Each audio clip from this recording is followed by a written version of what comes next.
running? Why are you running?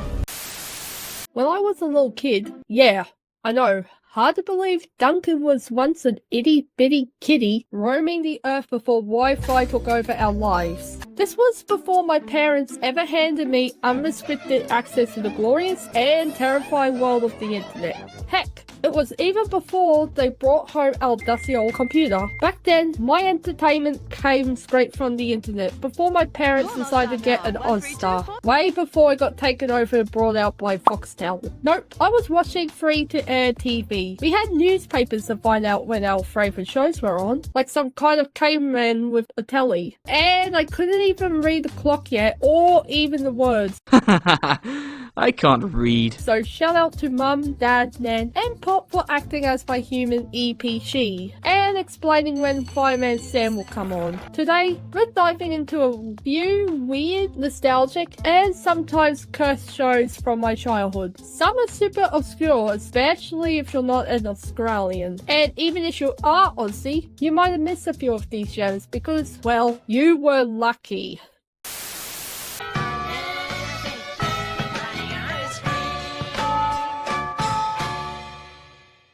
Let's kick things off with my gateway shrunk into chaos. A town called Panic.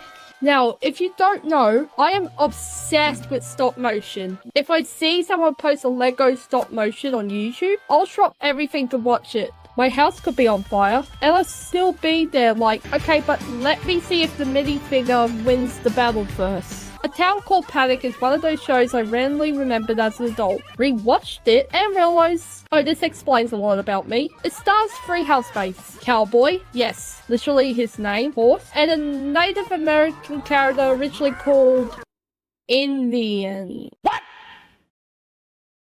What the fuck? Look, it was 2003. Different time, but doesn't excuse that. In this video, we're calling him Sheaf, like they did in the specials that this series had gotten. The animation is, well, let's say crude. The characters, just as Chief and Cowboy, are toy figurines. And they move like someone's kid got hyper off a cordial and decided to film their own action movie with a video camera and zero budget. But honestly, that's the charm. I remember in one episode, the farmers got scammed into visiting a farm run by animals called...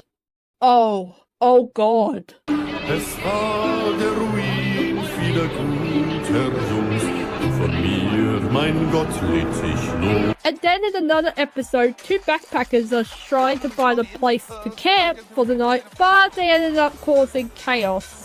I just absolutely love this series. I even watched the French dub movie on YouTube with English subtitles, as well as the two specials that it got. Overall, I love this show, and I could see why Kid Me loved it.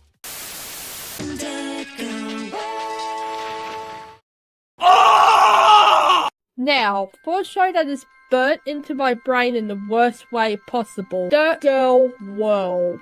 This show was meant to inspire kids to go outside, plant veggies, hug the earth, blah blah blah, but instead it just inspired nightmares. Why? Human eyes, human mouths on puppet faces. It's like someone looked at the annoying orange and said, what if we made it worse and gave it a gardening segment? You've got Dirt Girl and Scrap Boy, two characters that look like they came straight from hell alongside their scarecrow and insect minions. Every time Scrap Boy smiled at me through the screen, I felt like I needed a priest and some holy water. And yet they rebooted it twice. Once as a Get Grubby TV special, which honestly feels more like a pilot, featuring real actors with giant plastic hair helmets, as well as introduce a new character called Costa the Gnome. Yes, the Costa from Gardening Australia. He's just yelling as a gnome like it's normal. But the second time they rebooted, they ditched the plastic hair but kept the vibe of educating kids about gardening and earth. Honestly, the reboots were an improvement. Less horror, more, hey, let's compost. But still, they reran the original Dirtgirlworld way too many times. Probably a war crime against the Geneva Convention.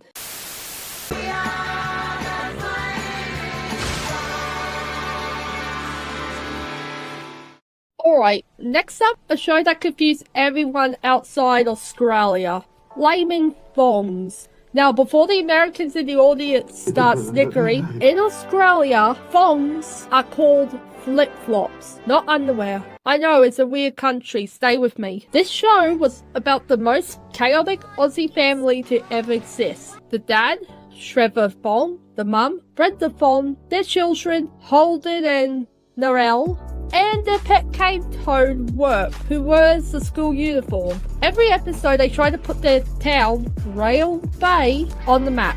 One time they hosted a barbecue in the ocean, and they got mistaken for pirates by the actual Queen of England, who tried to have them killed. The animation? Bugly, but in a kind of so bad it's a memorable way. Like, it was drawn in Microsoft Paint by someone who's only ever seen cartoons through a foggy shower door.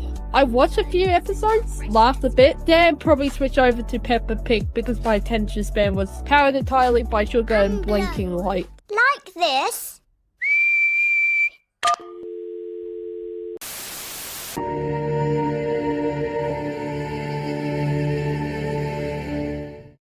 Last on the list, a criminally underrated show, or I should say shorts, because unfortunately this series only got in 10 shorts rather than 10 episodes. That being Paleita. Paleita was gorgeous. At first, I thought it was stop motion, but turns out it was CGI. But I swear to God I remember it was stop motion, but oh well. It followed two characters, Valdez and Mina, in this fantasy world where an evil owl queen gets unleashed. And no, I am not going to attempt to pronounce her name because I have zero idea how to pronounce it. It slaves the land and basically makes things bad.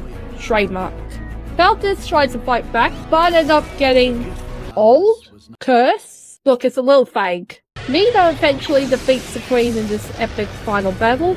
It's just when you think it's over, bam! Plot twist. The narrator is a traitor and may or may not be reviving Queen. Classic.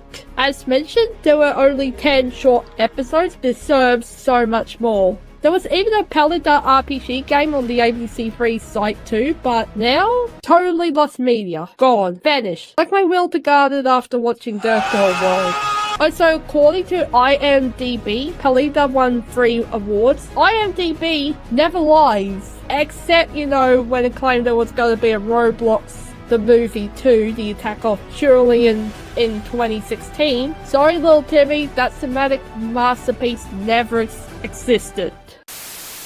And there you have it, a chaotic mix of childhood memories, surreal animations, and nightmare fuel, all proudly aired on Australian TV. Did you watch any of these shows?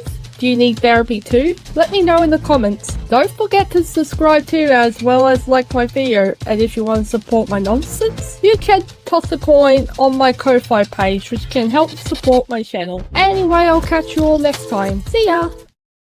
100% pure fish!